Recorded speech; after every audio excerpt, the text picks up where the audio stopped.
အားလုံးပဲမင်္ဂလာပါကိုယ့်ရဲ့ WeChat account block ဖြစ်သွားလို့စိတ်ညစ်နေပါသလား2026မှာ WeChat ရဲ့ security စနစ်တွေကပိုပြီးတင်းကျပ်လာတာကြောင့် account ခဏကျတာတွေဖြစ်တတ်ပါတယ်ဒီနေ့ဗီဒီယိုမှာတော့ block ဖြစ်နေတဲ့ account ကိုအဆင့်ဆင့်ဘယ်လိုပြန်ဖွင့်ရမလဲဆိုတာကိုအသေးစိတ်ရှင်းပြပေးသွားမှာဖြစ်ပါတယ်အရင်ဆုံးဘာလို့ block ဖြစ်တာလဲဆိုတာအနည်းငယ်သိဖို့လိုပါတယ်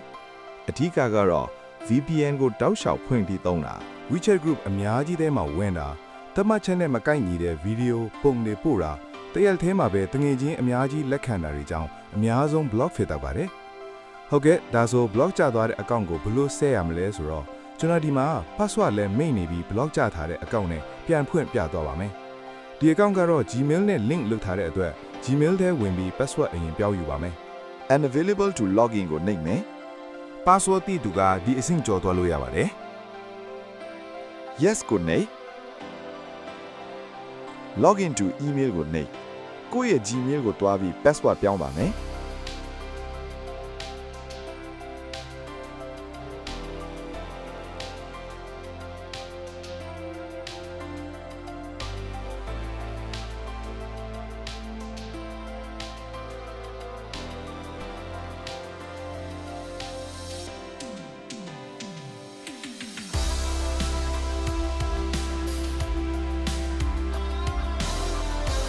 password အသစ်ကိုနှစ်ခုစလုံးမှထည့်ပြီး OK နဲ့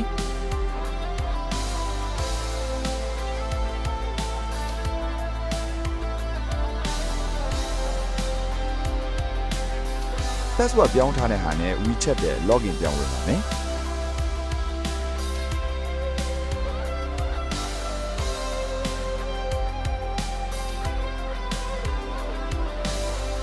ကိုယ့်ရဲ့ WeChat server အတွက် WeChat team ကနေဝင်လို့လည်းရပါတယ်ကျွန်တော်က account စစ်ဆေးတဲ့ QR code ကို scan ဖတ်ပြီးဝင်ပါမယ်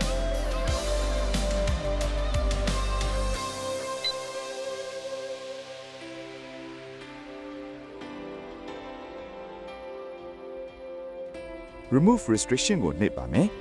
account ဆယ်တဲ့အခါတချို့ကအဆင့်၄ဆင့်နဲ့ရသွားတတ်ပါတယ်ဒီ account က help friends အကူနဲ့၅ဆင့်အထိဆယ်ရတဲ့ဖုန်းစံပါအဆင့်၄ဆင့်နဲ့ရသွားတတ်တဲ့ account တွေအတွက်တော့ကို WeChat ဖွင့်ထားတဲ့ဖုန်းနံပါတ်ရေးပြီးWeChat ရုံးက SMS ပို့လာရင် account ဆယ်တာအောင်မြင်ပါပြီ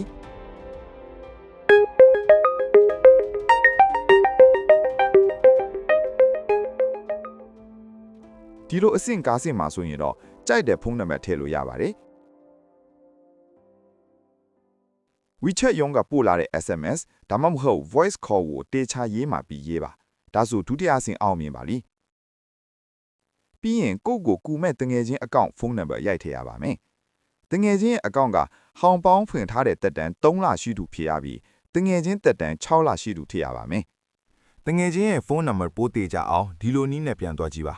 တငယ်ချင်းရဲ့ account အောက်ဆုံးကမီဆိုတဲ့နေရာမှာဝင် setting ကိုနှိပ် profile ကိုပြန်နေရင် account phone number တွေ့ရပါလိမ့်မယ် show ကိုနှိပ်ပြီးကြည့်ပါတငယ်ချင်းဖုန်းနံပါတ်ကိုကိုယ့်ရဲ့ WeChat စီပြန်သွားပြီးရိုက်ထည့်ပါဖုန်းနံပါတ်ရိုက်ထည့်ပြီး next ကိုနှိပ်ပါအဲ့ဒါပြီးရင်တငယ်ချင်း account ထဲတွားပြီး WeChat team စီဝင်ပါ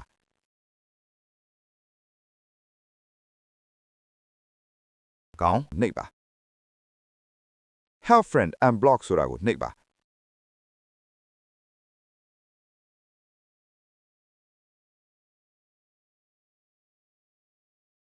အကူအညီတောင်းထားတဲ့စာတွေ့ရပါလိမ့်မယ်ဒါဆိုအပေါ်ကအစိမ်းရောင်စာကြောင်းရေကိုနှိပ်ပါဒီလိုစာသားပေါ်လာရင်အပေါ်ကစာကြောင်းကိုနှိပ်ပြီးအတီးဖြူပေးပြီးခဏစောင့်ပေးလိုက်ရင်အောင်မြင်ပါပြီဒီအဆင့်မှာတခါတလေ WeChat team ကတငယ်ချင်းဖုန်းနံပါတ်ကိုဖုန်းခေါ်ဆိုကတ်ပါတယ်